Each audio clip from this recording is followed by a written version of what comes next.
ধরো এটা হচ্ছে একটা তার, এই তারের মধ্য দিয়ে কারেন্ট যাচ্ছে, অর্থাৎ ইলেকট্রন মুভ করতেছে। এই যে এই তারের মধ্য দিয়ে ইলেকট্রন মুভ করা, অর্থাৎ কারেন্ট চলাচলের এই যে ক্ষমতা, এই ক্ষমতাটাকে বলা হয় হচ্ছে পরিবাহিতা। আর যার কারণে এই বিদ্যুৎ পরিবহন বা বিদ্যুৎ চলাচল বাধাপ্রাপ্ত হয় তাকে বলা হয় হচ্ছে রোধ। রোধ মানে হচ্ছে বাধা, পরিবাহিতা মানে হচ্ছে পরিবহন করার ক্ষমতা, তড়িৎকে পরিবহন করার ক্ষমতা। এখন তার মানে একটা বিপরীত রাশি। রোধের এককে আমরা বলি ওহম, পরিবাহিত হচ্ছে রোধের ঠিক উল্টা, তার মানে হচ্ছে এটার একক ওহম ইনভার্স 1। এই জিনিসটাকে আমরা এসআই এককে বলি, এস দ্বারা প্রকাশ করি, অর্থাৎ সিমেন্স। এই এস দ্বারা বোঝায় হচ্ছে সিমেন্স, অর্থাৎ পরিবাহিতার একক হচ্ছে ওহম ইনভার্স 1। এসআই পদ্ধতিতে এস অর্থাৎ সিমেন্স। এই ওহম ইনভার্স 1 কে উল্টা করে অনেক সময় লেখা হয় MHO, অর্থাৎ ওহমকে উল্টা করেও পরিবাহিতার একক লেখা হয়ে থাকে। তাহলে আমরা পড়বো রোধ আর আপেক্ষিক রোধ, এই দুইটার মধ্যে পার্থক্য। তুমি বলবা আচ্ছা আপু, রোধ তো পৃথিবীতে ছিলই, তাহলে আপেক্ষিক রোধ যাকে আমরা রো দ্বারা প্রকাশ করি এটার কি দরকার ছিল? প্রথমত, রোধ হচ্ছে নন স্ট্যান্ডার্ড। কেন? জিনিসটা কি? ধর একটা কপারের তার, এর মধ্যে একটা রোধ থাকবে, তাই না? এ তারের একটা রোধ আছে। কিন্তু আমি যদি বলি একটা মোটা কপারের তার, একটা ছোট কপারের তার, একটা মোটা কপারের তার, একটা খাটো কপারের তার, একটা লম্বা কপারের তার, একটা খাটো কপারের তার, এদের মধ্যে কি রোধ সেম হবে? তুমি বলবা না আপু সেম হবে না। এখন ক্যালকুলেশনের ক্ষেত্রে তো বেশ ঝামেলা। মোটার ক্ষেত্রে একরকম রোধ, খাটোর ক্ষেত্রে একরকম রোধ, লম্বার ক্ষেত্রে একরকম, খাটোর ক্ষেত্রে একরকম, মোটার ক্ষেত্রে একরকম, চিকনের ক্ষেত্রে একরকম। তো এই ঝামেলা মেটানোর জন্য বিজ্ঞানীরা একটা এই আপেক্ষিক রোধ জিনিসটা আবিষ্কার করছে। অর্থাৎ এই ঝামেলা এড়াতে বিজ্ঞানীরা এই এলোমেলো অবস্থা কাটাতে বিজ্ঞানীরা একটা স্ট্যান্ডার্ড সেট করছে, একটা জিনিস কাইন্ড অফ ফিক্সড করে দিছে। চলো তাহলে বুঝি আপেক্ষিক রোধটা আরেকটু বুঝি। আমরা ছোটবেলায় একটা সূত্র পড়ছি, সূত্রটা হচ্ছে R is equal to rho L by A, তাই না? এখানে এল মানে কি? এল মানে হচ্ছে এইটা যদি একটা কপারের তার হয়, এই কপারের তারের দৈর্ঘ্য হচ্ছে এল, আর এই কপারের তারের প্রস্থচ্ছেদের ক্ষেত্রফল, ক্রস সেকশন, মানে তুমি যদি এটা কাটো দেন ক্ষেত্রফল এটুকে দেখো, এটাকে বলো প্রস্থচ্ছেদের ক্ষেত্রফল। এটাকে আমরা প্রকাশ করি এ দ্বারা, এটা হচ্ছে এ। তাহলে এল দ্বারা হচ্ছে এই তারের দৈর্ঘ্য, এ দ্বারা হচ্ছে এই তারের প্রস্থচ্ছেদের ক্ষেত্রফল বুঝাই। বিজ্ঞানীরা কি করছে, এই যে মোটা, চিকন, লম্বা, খাটো, এই তারের ক্যালকুলেশনের প্যাচ থেকে বাঁচতে একটা স্ট্যান্ডার্ড সেট করছে। স্ট্যান্ডার্ডটা কি? তারা ধরে নিছে যে এইখানে আর রো কখন সেম হবে বলতো? যখন কিনা এই দৈর্ঘ্যটা 1 হবে আর এই ক্ষেত্রফল 1 হবে, 1 মিটার স্কোয়ার হবে। তাহলে তো কাটাকাটি চলে গেলে আর ইজ ইকুয়াল টু রো হয়ে যাচ্ছে। দ্যাট মিনস, আমি যদি আরেকটু ভেঙে বলি, যদি একটা তারের দৈর্ঘ্য 1 মিটার এবং ওই তারের প্রস্থচ্ছেদের ক্ষেত্রফল 1 মিটার স্কোয়ার হয়, তাহলে ওই পদার্থের রোধকে আপেক্ষিক রোধ বলে। জিনিসটা আরেকটু বোঝাই, তাহলে এখানে কি পাইতেছ? আর হচ্ছে রো। তাহলে আর জিনিসটা কি? আর দ্বারা তুমি বুঝতেছো না যে সে মোটা তার না চিকন তার, লম্বা তার না খাটো তার, এটা কিন্তু তুমি বুঝতেছো না। অর্থাৎ আর হচ্ছে নন স্ট্যান্ডার্ড। কিন্তু রো দ্বারা কিন্তু তুমি একটা জিনিস ক্লিয়ারলি বুঝতেছো, ওই তারের দৈর্ঘ্য হচ্ছে 1 মিটার আর ওই তারের প্রস্থচ্ছেদের ক্ষেত্রফল হচ্ছে 1 মিটার স্কোয়ার। এই জন্য বিজ্ঞানীরা এই ক্যালকুলেশনের মোটা তার চিকন তারের ঝামেলা এড়াইতে এই জিনিসগুলো স্ট্যান্ডার্ড সেট করে নিছে। এই জন্য রো হচ্ছে বা আপেক্ষিক রোধ হচ্ছে স্ট্যান্ডার্ড। আশা করি বুঝছো রোধ আর আপেক্ষিক রোধের মধ্যে পার্থক্য। তোমরা আমাকে বলবা যে আপু তাহলে কেমিস্ট্রির ক্ষেত্রে আপেক্ষিক রোধ জিনিসটা কি? আপনি তো এতক্ষণ যা বুঝাইলেন এগুলো তো আমরা ফিজিক্সে বুঝছি, কেমিস্ট্রির ক্ষেত্রে আপেক্ষিক রোধ জিনিসটা কিভাবে ক্যালকুলেট করা হয়? কেমিস্ট্রির ক্ষেত্রে আমরা জলীয় দ্রবণের ক্ষেত্রে আপেক্ষিক রোধটা দেখি কিভাবে। জলীয় দ্রবণে এরকম তড়িৎদ্বার থাকে, ব্যাটারি দ্বারা কানেক্টেড। এর ফলে এই জলীয় দ্রবণের আয়নগুলা চলাফেরা করে। পজিটিভ আয়ন ধরো নেগেটিভ তড়িৎদ্বারের দিকে যায়, নেগেটিভ আয়ন ধরো পজিটিভ তড়িৎদ্বারের দিকে যায়। এটা তো আমরা জানি। এখন এখানে আপেক্ষিক রোধটা কিভাবে ক্যালকুলেট করা হয়? ধরো R is equal to rho L by A. এর আগে আমরা পড়ছি এই এল মানে হচ্ছে তোমার একটা তার, ওই তারের দৈর্ঘ্য, আর এ মানে কি পড়ছি ওই তারের প্রস্থচ্ছেদের ক্ষেত্রফল। কিন্তু এখানে তার কোথায়? এইখানে এল মানে হচ্ছে এই যে, এখানে এল মানে হচ্ছে রেড কালার দিয়ে দেখাচ্ছি, এখানে এল মানে হচ্ছে এই যে তড়িৎদ্বার দুটো আছে, এই তড়িৎদ্বার দুইটার মধ্যবর্তী দূরত্ব। এখানে এল দ্বারা অবশ্যই তারের দৈর্ঘ্য বোঝাবে না, বোঝায় মধ্যবর্তী এই তড়িৎদ্বার দুইটার দূরত্ব। তাহলে আমি লিখে ফেলি এল দ্বারা হচ্ছে তড়িৎদ্বার দ্বয়ের মধ্যবর্তী দূরত্ব। আচ্ছা, এ দ্বারা কি? এ দ্বারা হচ্ছে তড়িৎদ্বারের ক্ষেত্রফল, তড়িৎদ্বারের ক্ষেত্রফল, ক্ষেত্রফল বুঝাই। তুমি চিন্তা করো দুইটা তড়িৎদ্বার খুব কাছাকাছি অবস্থিত, আরেকটা তড়িৎদ্বার খুব দূরে অবস্থিত, খুব দূরে অবস্থিত। এই দুটার মধ্যে জমাকৃত অ্যানোড ক্যাথোডের মান কি সেম হবে? না, আলাদা হবে। দ্যাট মিনস এই তড়িৎদ্বারের মধ্যবর্তী দূরত্বের উপরও কিন্তু ডিপেন্ড করে। আবার এই তড়িৎদ্বার ধরো একটা মোটা আর একটা ধরো হচ্ছে চিকন, দুটাতে কি সমান পরিমাণ এসে জমা হবে অ্যানোড ক্যাথোড? উত্তর হচ্ছে না। অর্থাৎ এখানেও আমরা যে পরিবাহিতা এখানে ভিন্ন পাচ্ছি, এখানে আমরা পরিবাহিতাটা ভিন্ন পাচ্ছি। তো এই ঝামেলাগুলো এড়াইতে ওই যে মোটা তার চিকন তারের গল্প শোনাইলাম না, ক্যালকুলেশন টাফ। সো এই ঝামেলা এড়াইতে এই যে কোন কাছাকাছি রাখলে কিরকম জমা হবে, দূরে রাখলে কেমন জমা হবে, মোটা খাটো তড়িৎদ্বার হইলে কেমন জমা হবে, এই ঝামেলা এড়ানোর জন্য আমরা কি করি, এই দুইটা জিনিসের মান 1 ধরে ফেলি। এখানে তাহলে কি মান ধরতেছি চলো দেখে ফেলি। R is equal to rho L by A. L মানে কি? তড়িৎদ্বার দুইটার মধ্যবর্তী দূরত্ব। এইটা আমরা মধ্যবর্তী দূরত্ব ধরলাম 1 সেন্টিমিটার। আর এই তড়িৎদ্বারের ক্ষেত্রফলও আমরা এখানে ফিক্স ধরে ফেলি 1 সেন্টিমিটার স্কোয়ার। যখন ধরি তাহলে কি হয়ে গেল, আর ইজ ইকুয়াল টু রো।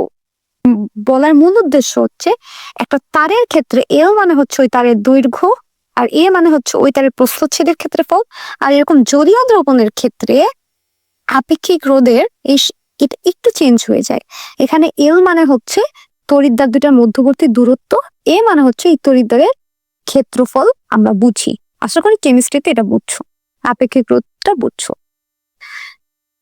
আমরা তাহলে কি পেলাম? অতএব যেহেতু এরা 1 হয়ে গেছে, আর ইকুয়াল টু রো, এটাই তো। এখন রো মানে কি? রো মানে হচ্ছে আপেক্ষিক রোধ। রো মানে আপেক্ষিক রোধ। আপেক্ষিক রোধের ঠিক উল্টা হচ্ছে আপেক্ষিক পরিবাহিতা। পরিবাহিতা, আপেক্ষিক পরিবাহিতা, পরিবাহিতা, আপেক্ষিক পরিবাহিতা, আপেক্ষিক পরিবাহিতা, আপেক্ষিক ক আছে। সো এটার একক হচ্ছে কাপ্পা। কে? তাহলে আপেক্ষিক পরিবাহিতা কাপ্পা ইজ ইকুয়াল টু আপেক্ষিক রোধের উল্টা যেহেতু, তাহলে 1/ρ। এই হচ্ছে তোমার সূত্র, যেটা আমরা ধরে সামনে আগাবো। তাহলে আমরা কি পড়লাম? আমরা পড়লাম যে রোধ পরিবাহিতার মধ্যে পার্থক্য, দুইটার একক পড়ছি, ওহম, ইনভার্সন, সিমেন্স পরিবাহিতার একক। আর রোধ আর আপেক্ষিক রোধের যে পার্থক্য, একটা স্ট্যান্ডার্ড একটা নন স্ট্যান্ডার্ড। তো হিসাবে সুবিধার্থে বিজ্ঞানীরা একটা স্ট্যান্ডার্ড সেট করে ফেলছে যে আপেক্ষিক পরিবাহিতা মানেই এল ইকুয়াল টু 1 আর A is equal to 1 metre square, অর্থাৎ ক্ষেত্রফল 1 মিটার স্কোয়ার, দৈর্ঘ্য 1 মিটার। কেমিস্ট্রির ক্ষেত্রে তো এরকম তার না। কেমিস্ট্রির ক্ষেত্রে তাহলে কে 1 হচ্ছে? কেমিস্ট্রির ক্ষেত্রে এই তড়িৎদ্বার দুইটার মধ্যবর্তী দূরত্ব 1 হচ্ছে, আর তড়িৎদ্বারের ক্ষেত্রফল 1 হচ্ছে। এরপর আমরা কি বললাম? আপেক্ষিক রোধের উল্টা হচ্ছে আপেক্ষিক পরিবাহিতা, যাকে আমরা কাপ্পা বা কে দ্বারা প্রকাশ করি। এখান থেকে আমরা এই সূত্রটা পাইলাম।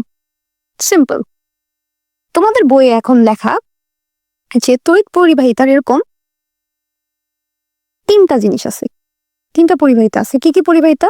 একটা হচ্ছে আপেক্ষিক পরিবাহিতা, আপেক্ষিক পরিবাহিতা, 2 নাম্বার মোলার, 3 নাম্বার তুল্য, 3 নাম্বার তুল্য। এইগুলা মূলত নির্ধারণ করা হয়েছে তুমি কি কি জিনিস ফিক্সড করতেছো তার উপরে, ঠিক আছে? আর তুমি এটা মনে রাখবে হচ্ছে কি কি জিনিস ফিক্সড করা হয়েছে তার উপরে। আচ্ছা, আমার কথা বুঝো না, একটু পরে বুঝবা। যেমন আপেক্ষিক পরিবাহিতা কার উল্টা? আপেক্ষিক রোধের উল্টা। তাহলে আমি লিখে দিই, এইটা নেই, আপেক্ষিক ক, কতে কাপ্পা, অর্থাৎ আপেক্ষিক পরিবাহিতার একক হচ্ছে কাপ্পা। আপেক্ষিক লাস্টে ক আছে, এটার এককও ক দিয়ে শুরু, কাপ্পা। মোলার এম থাকবেই, কিন্তু এম এর আগে বড় করে ল্যামডা থাকবে। মোলারের আরেকটা একক হচ্ছে এখানে মিউ, মিউ, মিউ, দেখো মিউ এর শুরু হচ্ছে ম দিয়ে। আর হচ্ছে তুল্য, তুল্য পরিবাহিতা হচ্ছে ল্যামডা দ্বারা প্রকাশ করা হয়। তো এই তিনটা পাচ্ছ। এবার আমরা পেলাম হচ্ছে কাপ্পা ইজ ইকুয়াল টু 1/ρ, লিখলাম 1/ρ। এখন রো ইজ ইকুয়াল টু আমরা জানি যে সূত্রটা আর আর আর A/L। এটাকে উল্টায় দাও, এখানে এখানে উল্টায় দাও, উল্টা দিলে আমরা পাচ্ছি, উল্টা দিলে হচ্ছে এলটা উপরে আসবে আর এ। এখন আমি যদি 1/r এরকম আলাদা করে লিখি, লিখলাম। এখন কিন্তু তুমি এটার একক সহজে বের করতে পারবা। কি হবে? আর এর একক, আর মানে কি রোধ, রোধের একক ওহম, 1/ওহম। এল মানে হচ্ছে ওই মধ্যবর্তী দূরত্ব, সেন্টিমিটার ছিল, 1 সেন্টিমিটার ধরছো, তারপর সেন্টিমিটার। এ মানে হচ্ছে ক্ষেত্রফল, তারপর সেন্টিমিটার স্কোয়ার। কাটাকাটি করো, 1/ওহম সেন্টিমিটার ইনভার্স 1। তার মানে আপেক্ষিক পরিবাহিতার একক হচ্ছে ohm inverse 1, ohm inverse 1 centimetre inverse 1। SI এককে যদি লিখতে বলে, ওহম ইনভার্স 1 কে এসআই এককে আমরা পড়ছি, বলা হয় এই যেখানে পড়ছি, ওহম ইনভার্স 1 কে কি বলা হয়? সিমেন্স, সিমেন্স বলা হয়। এস সেন্টিমিটার ইনভার্স 1 তার মানে হচ্ছে মিটার হয়ে যাবে, সেন্টিমিটার হয়ে যাবে মিটার, তাহলে সেন্টিমিটার ইনভার্স 1। তাহলে দেখো এককটা কি পাইলা? এককটা পাইলা আপেক্ষিক পরিবাহিতার একক হচ্ছে ohm centimetre, ohm inverse 1 centimetre inverse 1 বা সিমেন্স মিটার ইনভার্স 1। পরীক্ষার সময় তো তোমার কি মাথায় রাখতে হবে? তোমার মাথায় রাখতে হবে যে তুমি কি কি জিনিস ফিক্সড করছো, কি কি জিনিস ফিক্সড করছো। মানে কি? এই আপেক্ষিক পরিবাহিতায় তুমি দুইটা জিনিস ফিক্স করছো, একটা হচ্ছে এল, এটা স্ট্যান্ডার্ড ধরে নিছো, এ স্ট্যান্ডার্ড ধরে নিছো, এল স্ট্যান্ডার্ড ধরছো, এ স্ট্যান্ডার্ড ধরছো, ঠিক আছে? আর কোন এককে ধরছো? সেন্টিমিটারে ধরছো, সেন্টিমিটার স্কোয়ার এভাবে ধরছো, সেন্টিমিটার এককে ধরছো, তাই না? তো এইটা তুমি মাথায় রাখো আপাতত, এরপরে আমি সুন্দর করে সামারি করে দিব। এরপর আসলে মোলার, এটা শুনলে আমার কেন জানি ঘনমাত্রা ঘনমাত্রা মনে হয়। এখানে তার মানে কি ফিক্স করবা? ধরো একটা জলীয় দ্রবণ, এই দ্রবণটাই, এখানে ধরো 2 মোলার সোডিয়াম ক্লোরাইড আছে আর আরেকটা 3 মোলার সোডিয়াম ক্লোরাইড, তাই তড়িৎ পরিবাহিতাকে দুইটার ক্ষেত্রে সেম হবে না। তার মানে এখানেও এলোমেলো, এটাকে স্ট্যান্ডার্ড করতে হবে, এই ঘনমাত্রাকেও স্ট্যান্ডার্ড করতে হবে। এখানে ঘনমাত্রা ফিক্স রাখতে হয়, তাই তো? ঘনমাত্রা ফিক্স রাখতে হবে, কিন্তু এখানে ঘনমাত্রার সাথে আগে যে যে জিনিস তুমি ফিক্স রাখছো, এই কাপ্পা, আপেক্ষিক পরিবাহিতায় যা যা ফিক্স রাখছো এইগুলো ফিক্স রাখতে হবে, ঠিক আছে? তাহলে সূত্রটা কি? মোলার পরিবাহিতা ইজ ইকুয়াল টু দুইটা জিনিস যেহেতু ফিক্স রাখতেছো, কাপ্পা আর কি ঘনমাত্রা। তাহলে ঘনমাত্রা একক কি? মোল পার লিটার, এসে এককে মোল পার লিটার। কিন্তু এখানে কাপ্পা যেহেতু আছে, তার কাপ্পা মানে কি? এখানে ওই তড়িৎদ্বারের যে মধ্যবর্তী দূরত্বটা ছিল সেটা 1 সেন্টিমিটার, এদের ক্ষেত্রফল 1 সেন্টিমিটার স্কোয়ার, যেটা স্ট্যান্ডার্ড ধরে ফেলা হয়েছে। এবার সে ঘনমাত্রা, তার মানে এটাকে আমার সেন্টিমিটারে নিতে হবে। কেমনে নিব দেখে ফেলি। মোল পার লিটারকে ভেঙে লিখলাম মোল পার লিটার। এখন 1 litre is equal to 1000 centimetre cube, মোলকে 1000 দিয়ে ভাগ দিয়ে দিলাম।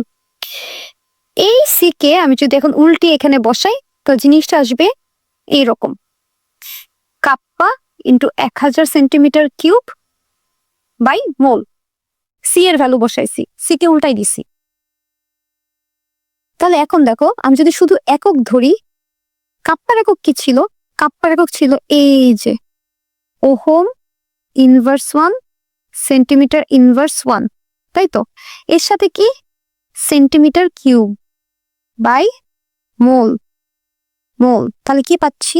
ওহম ইনভার্স 1 সেন্টিমিটার 3 মাইনাস 1 মানে হচ্ছে 2 সেন্টিমিটার স্কোয়ার, আর মোল ইনভার্স 1। এইটাই হচ্ছে তোমার মোলার পরিবাহিতার একক। এই যে যেটা পাইলা, এইটা হচ্ছে তোমার মোলার পরিবাহিতার একক। তুল্য পরিবাহিতা মানে হচ্ছে, ধরো তুমি 2 মোলার সোডিয়াম ক্লোরাইড নিছো, একটা জায়গায় ধরো যে তুমি 2 মোলার অর্থাৎ সেম পরিমাণে সেম ঘনমাত্রার ম্যাগনেসিয়াম ক্লোরাইড নিছো, ঠিক আছে? তাহলে এখানে খেয়াল করো, এখানে সোডিয়াম আছে একটা, ভাঙলে পাবো সোডিয়াম প্লাস ক্লোরাইড মাইনাস, এখানে ম্যাগনেসিয়াম একটা, ম্যাগনেসিয়াম 2+, কিন্তু এখানে ক্লোরাইড আয়ন পাবো হচ্ছে 2টা। এখানে ক্লোরাইড পেতাম একটা, এখানে ক্লোরাইড পাবো 2টা। অর্থাৎ আমি যদি ঘনমাত্রা ফিক্স করি এন্ড সাথে ধরো আপেক্ষিক পরিবাহিতায় যা যা ফিক্স ছিল, যে মধ্যবর্তী দূরত্ব, তারপরে এদের ক্ষেত্রফল সব ধরো ফিক্সড, এটা ফিক্সড, ঘনমাত্রাও ফিক্সড, কিন্তু তারপরেও কিন্তু এই যে এখানে একটা ক্লোরাইড আয়ন দিচ্ছে, এখানে 2টা ক্লোরাইড আয়ন দিচ্ছে, এইটার জন্য আবার একটা ঝামেলা ক্রিয়েট হচ্ছে না? তো এইটার নিষ্পত্তি করার জন্য আর একটা স্ট্যান্ডার্ড সেট ধরে নেওয়া হয়, সেটা হচ্ছে তুল্য সংখ্যা। এটার সাথে মনে রাখবো মোলার পড়বা, মোলার পড়লে তুল্য অটোমেটিক হয়ে যাবে। মোলার আমরা কি করছি? Lambda M is equal to K by C না, equal to K by C না? তুল্যতে আমরা যেটা করব, তুল্য তো মানে হচ্ছে ল্যামডা। দেখো ওদের এককেও মিল আছে, ওদের কাজকর্মেও মিল আছে। তুল্যের ক্ষেত্রে আমরা কি করব? জিনিসটাকে স্ট্যান্ডার্ড করার জন্য আমরা এখানে একটা তুল্য সংখ্যা দিয়ে দিব। ঝামেলা এড়াইতে স্ট্যান্ডার্ড করার জন্য আমরা কি করবো? তুল্য সংখ্যা দিয়ে দেব, দিয়ে দিব। তুল্য সংখ্যা নিয়ে আলাদা অনেক বড় ক্লাস নিতে হবে। সংক্ষেপে যদি বলি, তুল্য সংখ্যা অ্যাসিডের ক্ষেত্রে একরকম, ধরো সালফিউরিক অ্যাসিড, এখানে কয়টা হাইড্রোজেন প্রতিস্থাপন হবে? 2টা, ঠিক আছে? আবার ধরো যে কোন একটা লবণের ক্ষেত্রে সোডিয়াম ক্লোরাইড, এখানে সোডিয়াম ক্লোরাইডের তুল্য সংখ্যা হচ্ছে 1। আবার ধরো যে ক্ষার, আচ্ছা লবণ ধরো, লবণের ক্ষেত্রে যেটা হয়, ক্যাটায়নের চার্জ ইনটু কয়টা, যে কয়টা থাকবে ক্যাটায়ন সেটার উপর নির্ভর করে তুল্য সংখ্যা। এটা আমি ভালো করে বুঝাচ্ছি না, জাস্ট তুমি জেনে রাখো তুল্য সংখ্যা বলতে একটা জিনিস আছে। এটা অ্যাসিডের ক্ষেত্রে একরকম সংজ্ঞা, লবণের ক্ষেত্রে একরকম সংজ্ঞা, সবকিছুর ক্ষেত্রে একরকম সংখ্যা। আবার জারণ বিজারণেও তুমি তুল্য সংখ্যা পাবা, মানে ইলেকট্রনের আদান প্রদান বোঝায়, ঠিক আছে? ইলেকট্রনের আদান প্রদান বোঝায়। তো এই তুল্য সংখ্যাকে ফিক্স করছে, মানে স্ট্যান্ডার্ড রেখে মূলত এই তুল্য পরিবাহিতাটা তৈরি করা হয়। এত ডিটেলসে যাব না, জাস্ট যেহেতু বলছি মোলার আর তুল্য পরিবাহিতা সেম, দেখো তুল্য পরিবাহিতার ইংলিশ হচ্ছে ইকুইভ্যালেন্ট কন্ডাক্টেন্স। তাহলে দেখো এককটা হবে ওহম ইনভার্স 1 সেন্টিমিটার স্কোয়ার, হুবহু ওহম ইনভার্স 1 সেন্টিমিটার স্কোয়ার। আর এখানে যেহেতু ঘনমাত্রা ছিল, মোল ইনভার্স 1 হয়েছে, এখানে যেহেতু মোলার পরিবাহিতা ছিল, তাই হচ্ছে এখানে মোল ইনভার্স 1 হয়েছে। আর এখানে যেহেতু তুল্য পরিবাহিতা, তুল্যর ইংলিশ কি? গ্রাম ইকুইভ্যালেন্ট, তাহলে হচ্ছে এখানে মোলের জায়গায় গ্রাম ইকুইভ্যালেন্ট ইনভার্স 1। কিভাবে আসতো? সেম ভাবে আসছে, তোমার মাথা নষ্ট করতে চাচ্ছি না, জাস্ট এটা মনে রাখো। তো কেমনি মনে রাখবা? এদের থেকে কি আসবে পরীক্ষায়? এদের থেকে মূলত আসবে হচ্ছে একক, কিন্তু এককটা এভাবে মুখস্থ করা খুবই মানে বলদামি আমার কাছে মনে হয়। এর থেকে একটু বুঝে পড়লেই হয়, একক আসবে। তুমি জাস্ট মনে রাখবা যে তুমি প্রথম ক্ষেত্রে কি স্ট্যান্ডার্ড রাখছো, আপেক্ষিক পরিবাহিতার ক্ষেত্রে তুমি কি স্ট্যান্ডার্ড রাখছো। সূত্র same, K is equal to 1/ρ। এখানে স্ট্যান্ডার্ড রাখছিল এল আর হচ্ছে এ, এল আর এ স্ট্যান্ডার্ড রাখছিলা, জাস্ট এখানে রো এর সূত্র বসাবা, সেটাকে উল্টাই দিবা, ঠিক আছে? এই সূত্রটা মানে R is equal to rho L by A, এখান থেকে রো আনলে রো ইজ ইকুয়াল টু কি বলবা, আর এ বাই এল, তাই তো?